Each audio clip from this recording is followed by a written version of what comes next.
natin, and then they're just going to look for food. And then doon lang po nila nakita yung food minsan sa bahay po natin, yung mga taga, yung mga pest, na nandun po. So, don't kill them right away. Again, unless it's an isolated case, o nakarisk naman po yung buhay na ninyo. But in general, just leave them alone. Kung mayroon silang opportunity to escape, hayaan po natin makawala. And then, or if you have the ability to catch them, you have proper knowledge, training to catch them, you may catch them and then pakawalan lang po natin sa wild. Pakawalan lang po natin sa mga place na hindi po masyadong matao.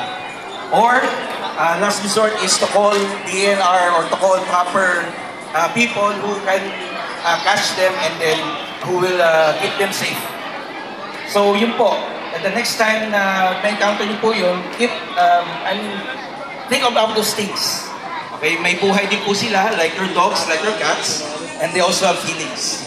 Kaya po, muli, kami po nakapasalamat for the opportunity to share our knowledge. And again, kung may time po kayo mamaya, nandun po kami sa kabilang building, meron kami sa baba, and meron po kami sa second floor. Ano po yung showcase ng pet po namin, and you can experience ano po yung texture nila, how do they move, ano po yung kanilang attitude when it comes to handling. So muli po, enjoy po natin ang the rest of the day, and maraming salamat po. Ayan, again po saan yung ating booth nandoon sa kabila, di ba?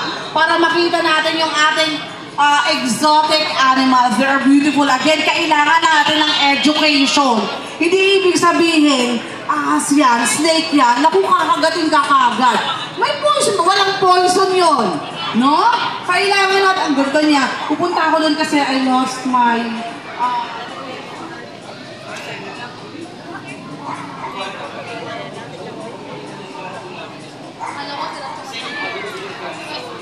Nasa second floor po sila doon sa kabila.